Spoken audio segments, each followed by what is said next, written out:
So this is pretty much a test.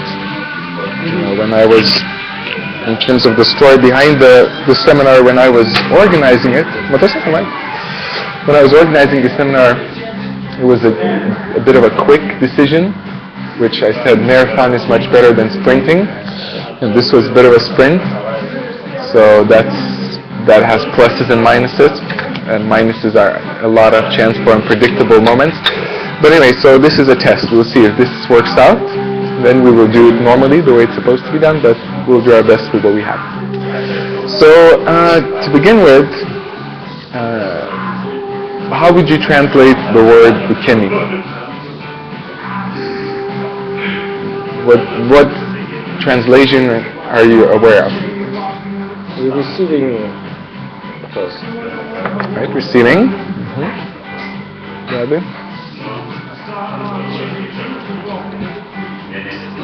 It was able to transform the energy of the body. So, what's interesting is that a lot of people believe that the word Ukemi means falling, or the art of falling. And most of the times when people hear the word Ukemi, they think it means just rolling. And there's one video we did together with the artists, which is called Excellent Aikido Ukemi, and where we looked at the connection and how to receive techniques, how to counter them. And funny enough, a lot of people said, "Oh, this video is great, but there's no Ukemi in it," because they were expecting falls to be there. And a lot of Ukemi videos we did are about falls. And that's what people are most times interested. But the translation, one of the translations of Ukemi is the art of receiving, which makes sense. Some Aikido dojos do not necessarily do a good job at it. It's either, I'm resistant, and then I fall, and that's Ukemi. And we will look at more practically. This topic is best explored through training, through the body, what we will do, and then it's easier to see how it works. But nonetheless, to be able to receive fully, first of all, on a technical sense, then if you receive whatever energy you receive, you can give back. So if I receive an attack, I can give back, per se, a punch, or a technique, a counter technique, a kaishiwaza. So receiving in Aikido makes sense. A lot of Aikido is about receiving. The more I receive, the more I can give back. But on terms of life, in everyday life, there's a beautiful metaphor with Aikido and Ukemi, meaning that in Ukemi, in Aikido, if we look at the art of receiving, there's also the part of receiving and quote-unquote, let's say, falling, but also the art of standing up, which we sometimes neglect and don't think about, especially later in our later years of Aikido. But when you look at it, it's quite a strong metaphor and quite a powerful principle. Because in life, every time we fall, we consider that to be something that wasn't supposed to happen. We consider that to be a problem. And that's a part of our mentality of our society. Like in school, what would happen if we do a mistake? We get a bad mark. Our parents hit us on the head, scream at us like, "Why did you do this mistake?" On a superficial level, we all kind of understand that doing mistakes is part of the deal. That if you have to do mistakes, mistakes equals lessons. But is it internalized? Not really. Is it obvious in our society that we realize that mistakes are lessons? No. If we do a mistake in our job, most bosses will scream at us. Do a mistake in family life, most wives, most husbands will scream at us. Everyone will be unsatisfied about it. And it's understandable because we want, why we do that, why we scream and why we're upset when something happens not in the way we didn't plan, because we want to make sure it doesn't happen again. that it changes. But it's interesting that it's not the only way to do this. The funny moment is that actually screaming or being aggressive about a mistake doesn't really create the space for change. It creates fear of change. It creates the desire to always be perfect, to always do the everything right, which is impossible. And now coming back to Aikido, coming back to Ukemi, that's a big problem that happens with Ukemi on tatami. Is if the person wants to have good Ukemi, especially when sensei invites the person on the mat, on the center, to demonstrate a technique, the person wants to be right. He wants to be a good uke, so to say, and he tries to predict what the sensei will do and do it for him, which doesn't make sense. And if the sensei does something else, then it doesn't connect. There's no reality in it. It's just, quote, choreography. The sensei is almost ready to throw and the uke is like falling away. And then we do this with our partners as well. For a beginner, when we're training with a beginner to do part of the technique for him, that does make sense, because if the person is very confused, it's okay to do a part of the technique for him, so he would realize, okay, that's where you need to go. But for a very short moment, for a very limited period of time, because otherwise he's going to start to develop the belief like, I'm perfect, I'm perfect, I'm perfect, and then the other person will come who is not going to do the technique for them, and they're going to go to crisis mode, like, what the hell? I'm so good with this person. So you need to gradually let go of that. You start by showing the person how to, you do the part of the technique for him, then you do it less and less and less, so he would develop it. But the problem is many people stay there as ukes. You know, they do the technique for the person. For example, when you do a koregashi and it's time to turn the person, so many people turn for you. You do the koregashi, you're about to turn them, and they're like, they're on their belly. And I get quite upset about that. I'm like, wait, let me practice my technique. You know, let me do my technique. Don't be a good uke. And this is the misconception of what good uke means. So we have this joke in our community of Aikido of being a good uke, meaning being a good uke, meaning that's like with quotes on the top, meaning trying to be perfect and trying to predict things. A really good uke, a proper uke, is one who's always present, who's always there, who's always listening, who's always ready to respond, and he responds to what is happening, which is a difficult thing to achieve. And that's actually the defining moment of Guru Ukemi. It's a person who's responding completely to that moment.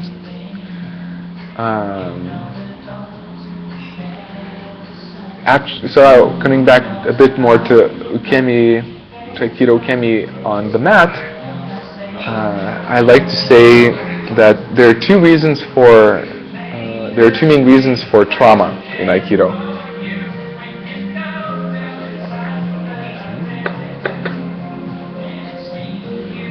So I'll just give you a chance to.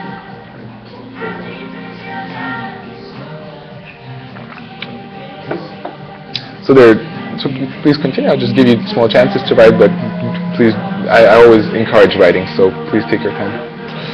So there are two main reasons for trauma in Aikido. One is fear and one is ambition. It's the two polar opposites of each other. And the way it works, actually they're both connected to projecting ideas. So fear means I start to imagine what will happen if I do this. The body tenses up, and what happens on a deeper level, I am not able to respond to the situation the way it is. I start to imagine, okay, this is what could happen, I could break my neck, so how should I do this? And we try to imagine steps ahead, and we don't do something which is according to the moment. We try to pretend doing it, and then we hurt ourselves because we do something which doesn't make sense. And I saw that on a few times on a certain amount of occasions where a person is thinking too much, he's afraid, and he does something, and he decides to do something else at that moment, and he's neither doing one movement or the other, and he'd almost break his neck, just because he's just so afraid. So that doesn't help. The ambition part is pretty much the same, just with a different type of spice. Ambition means having the projection of how it should look, and on a positive, quote-unquote sense. Like, oh, I'm going to do a high fall here. Everyone's looking at me, and everyone is going to be so impressed if I do a high fall here, so I'm going to do a high fall. And I see it so many times, and I hate when it happens, is when I'm just gently throwing the person, and he's like, does a high fall, and when there's no energy given from the nage, from the tori, the high fall is most times is going to be a painful thing. So they land on their back, and it's just like, it's the opposite. They hurt themselves because they were ambitious. They tried to do something which wasn't necessary. So that doesn't work. But notice the similarity here is on both levels. It's on the fear side, there's the imagination of how things should be or shouldn't be, and I try to imagine how to do things. And on the ambition side, there's also projecting. So meaning one of the first answers, one of the main ways to be a proper a master of Ukemi is first of all to stop projecting, to let go of projections, to be in the moment, to respond to the way things are, which applies totally on the tatami. If you stop projecting, you're going to be a very good, eventually or quickly enough, you will develop very good Ukemi. But in life as well, and we'll come back to this in a short moment. But before that, actually, so two people of the most impressive Ukemi that I have in my circle of people that I know. So one of them is one of my Aikido instructors, Jorward Burrell Sensei. He has amazing Ukemi, and I had the pleasure and honor to watch him train and be Uke and teach Ukemi for at least for 3 years continuously, and then later on certain occasions. And I was trying to understand, okay, how does he work? He was one of my inspirations for being a great Uke. So I was watching and trying to figure out what makes him so good. And another great Uke, who most people know through YouTube now, is one of my students, Martinas. He's quite good. There's stuff to work on, but he's good. His Ukemi is definitely exceptional. And actually between them both, although they are on different levels, I saw some similarities, and that's something that I used later on as well, which I'm going to tell soon about. But then both of them, before they are called to be Uke, what I noticed, they both go into this calm but present state. They just kind of let their pressure out, and they're just completely serene but present at the same time, both of them. And when Jorward Sensei was asked to be Uke for my main instructor, for our main instructor, Patrick Cassidy Sensei, or I asked Martinas to be my Uke, they immediately go into that state, and relaxed but present, they come on the mat. Both of them, I see they do it slightly differently, but they both do the same thing, and they both are excellent at Ukemi. So coming back to those years when I was Uchideshi and I was still a student of Jorward Sensei, and I was looking at, okay, so how does he function? How is he so great? I noticed that calm moment, and in the beginning I tried to be just calm. And I just be completely calm, have no ideas, have no projections, just calm. And I would be pretty bad. that Ukemi, because I would come and I would be sleepy, I would be too slow, I'd be like, just like not being able to relate to what's happening. I was calm, but it didn't work. Then I tried to go to the passionate side, to like be on fire. That wouldn't work as well because it would be too fast. It would be faster than necessary. I was ahead of what's happening, and most of the times I would just went to my projections, to my ideas. Of, okay, now I'm going to have to, this is high fall, high fall. And I see, no, this wasn't a high fall. So that doesn't work as well. And eventually I realized, okay, so that's a balance of those two subtle energies. So one is serene peace, but then at the same time, great presence. So you're active but relaxed at the same time, which is hard to pull off, and maybe we can work. We'll have a chance to work on that during this week. But that's one thing to notice about. So I'll quickly check if the recording is going well. We'll continue. It's a lot of Vibrations? vibrations when you on the table. That's okay. We'll survive. Okay.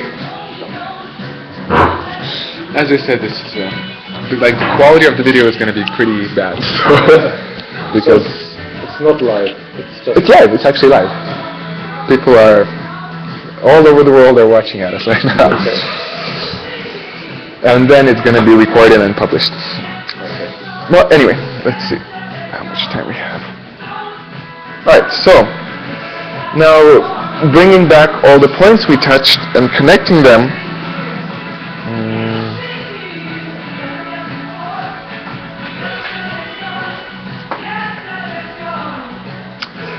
So how is that serene, calm, and present state connected to everything I said before in this session?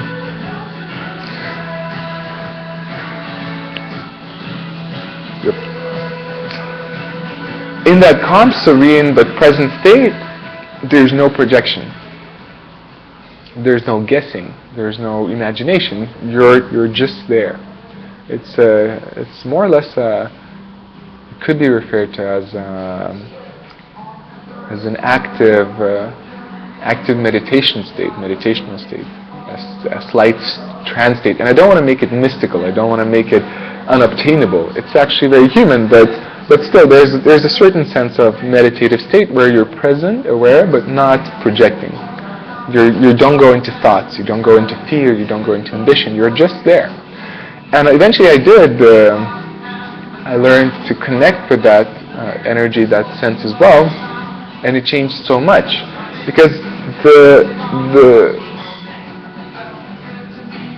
it's a mistake to believe that just by doing Ukemi exercises, especially if a person conceives Ukemi as falling, if we just do a lot of falling, rolling, high falls, if you do a lot of high falls, you will have an easier time to connect the flow with the high fall, but it doesn't mean that you will be at the right place at the right time, which can be a definition of great Ukemi, being at the right time at the right place. But just developing falls will not be enough. Just developing flexibility will not be enough. And as I said, what I noticed is that my level of skills back when I had to be Ukia quite often, my level of skills was rising, but it was always at that level, at the same level. But how well I performed was based a lot on what state I was in. So my skill was, let's say, here, being able to do high falls, being flexible, etc.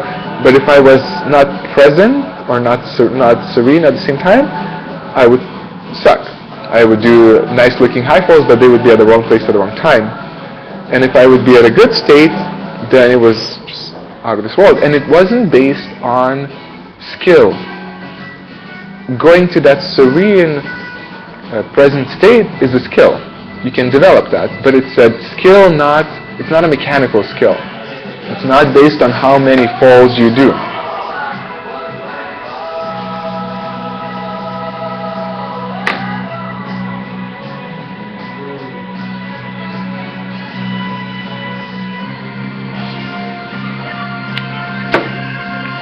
And so, if, to say that again, to develop good rolling skills and receptivity helps because that takes off pressure from the mind. If you know that you know how to roll, if you know how to receive, then you don't have to think so much. It's easier to go into that serene present state, but it's not about that. It's just a side thing. The main thing is how our mind functions. And that actually brings us back to everyday life. Same principles apply to any situation that we have, especially if that situation requires us to be responsive, what Ukemi is. So let's say if we have a conversation, the conversation will suck if we're going to be fearful or ambitious. Ambitious meaning we're going to try to tell everything and we will ignore if the person is not interested in it or it's too much for him. Fearful means we're going to sit there and think, what should I say, is this right, is this wrong? And eventually we won't say anything, or we will say something nonsensical. If you're in that present, aware, and serene state, the conversation flows. You hear the other person, you feel when it's time to take a break, you feel when it's time to say something, you feel the limits of the other person. It's really powerful. It's a really powerful tool of having a conversation. If there is a crisis,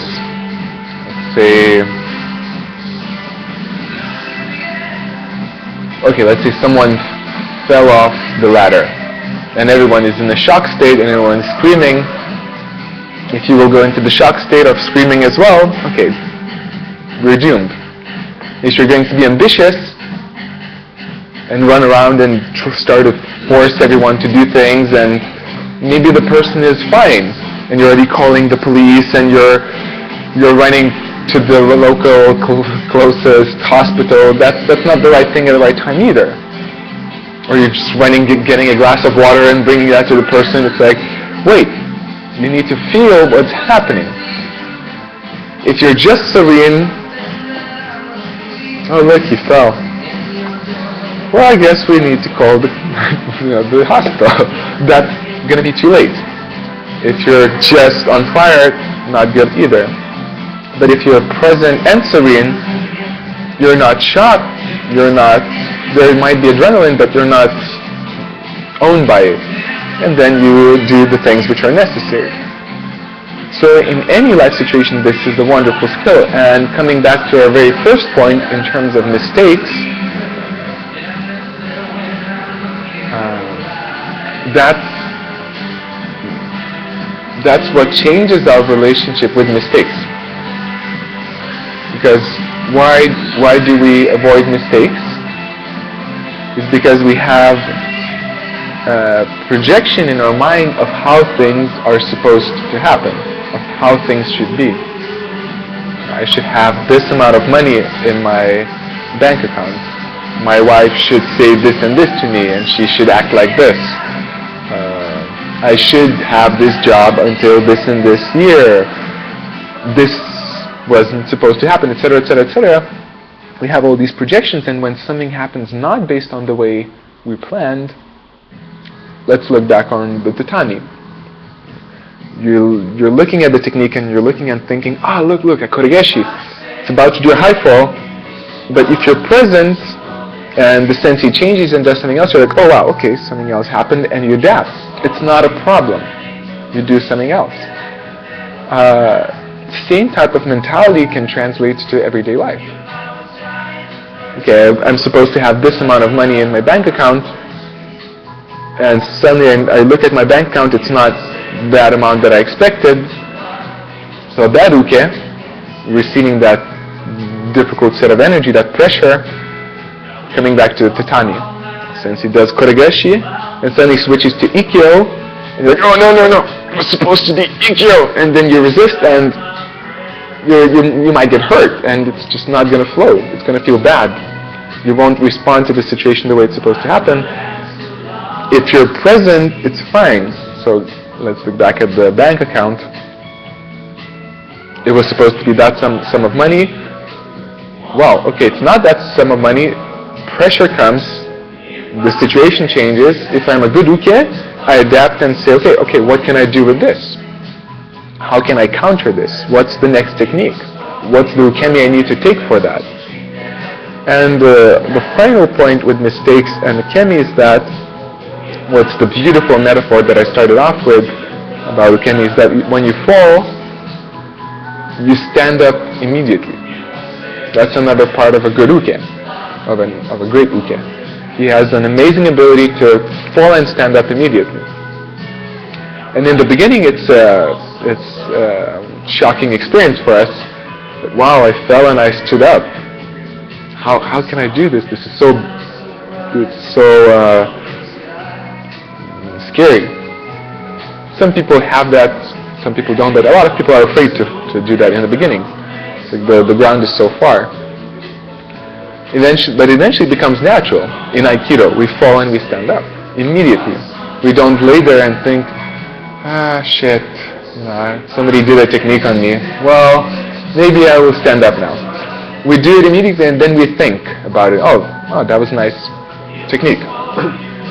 So what if we would take the same type of mentality, principles to our daily life? Life threw us, we fell, and we stood up immediately. We found a solution, we found a way to stand up. We didn't go there and think, why? Why did this happen to me? There's no change in that. There's no productivity there. So ukemi in daily life, ukemi philosophy, on and off the mat, is about that. It's about having great ukemi is not about being able to do nice high falls. So that would be on a daily life situation, that would be showing everyone how great I am. Like, look at me, look at my car, look at my dog, or look at this and look at that and look at that. But as soon as something bad happens, I'm depressed, I'm down, I become suicidal. So being able to present yourself nicely is nothing. It's about how we change when change happens is what defines the great uke, not how nice high falls he does. High falls is just a fun thing to do. It's a one way to direct energy. It's not about high falls. And too many people get stuck with that actually when they think, well, I'm too old, my body is not able to do high falls, damn it, I'm done, I can't do good ukemi. It's not about high falls. You can do great, amazing ukemi without high falls. The better you become at ukemi, the less high falls you feel the need to do. You can do it, but you don't need to. You can do amazing things without high falls. It's not about doing nice looking things. And people will see that. If on the mat, on the tatami, you're being present, aware, serene, responsive in the moment, even the slightest movements you will do will be like, whoa, something is happening here, because you're in the moment. And people will become inspired. But if you just go around doing high falls, some people will say, wow, cool, but it's not going to have that same deep impact on people where they will realize there's a deep quality behind your movement. It's not physical skill, which will eventually disappear.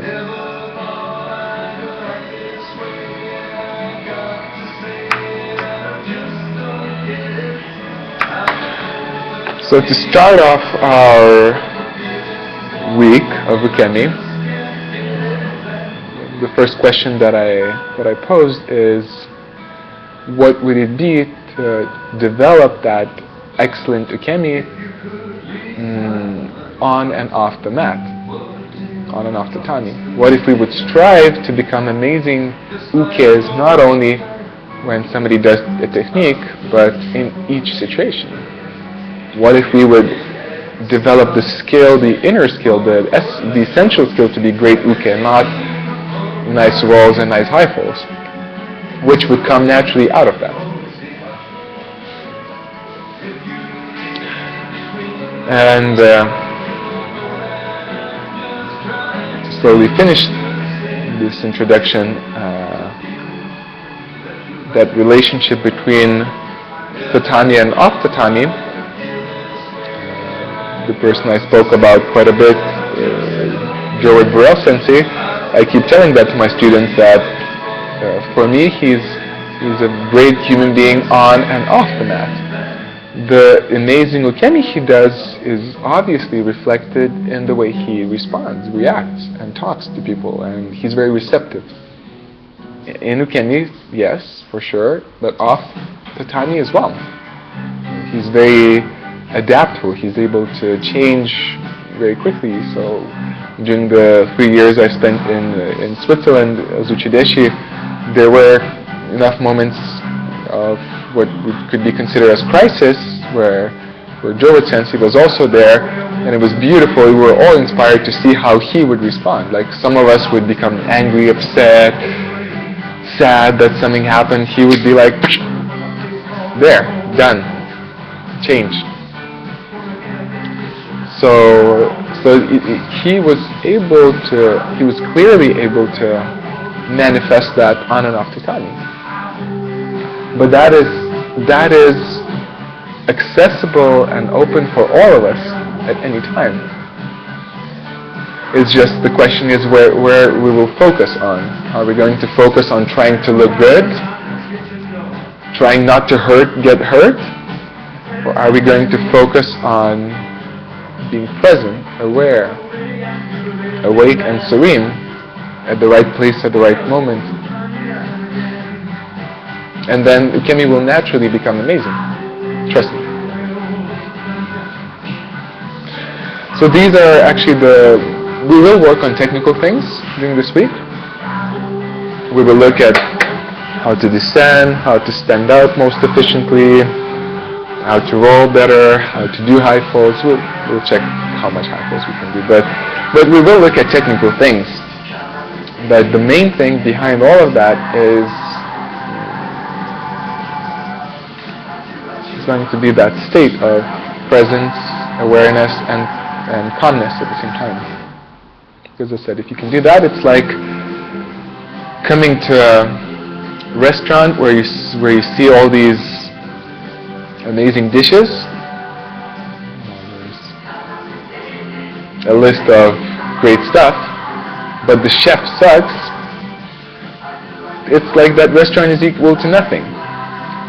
He's going to do a lousy job with all of them, no matter how fancy the names are, or how nice officially the recipes are. And if the menu is very simple, but the chef is amazing, you're going to have amazing meals. So our goal is to look at the chef, not at to see the recipes, okay, how things work, but to work on a great chef, not just being able to copy great recipes. And if you're a great chef, then recipes will develop naturally.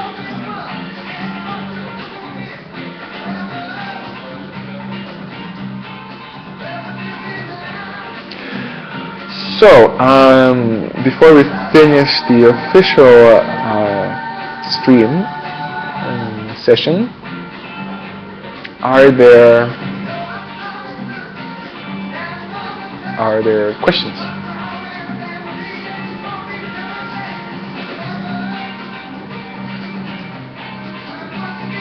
Not at the moment.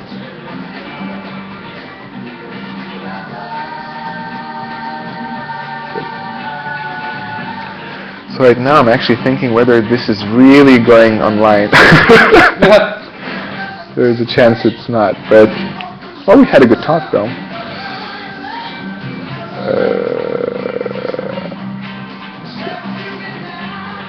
Let's see. But it's recorded.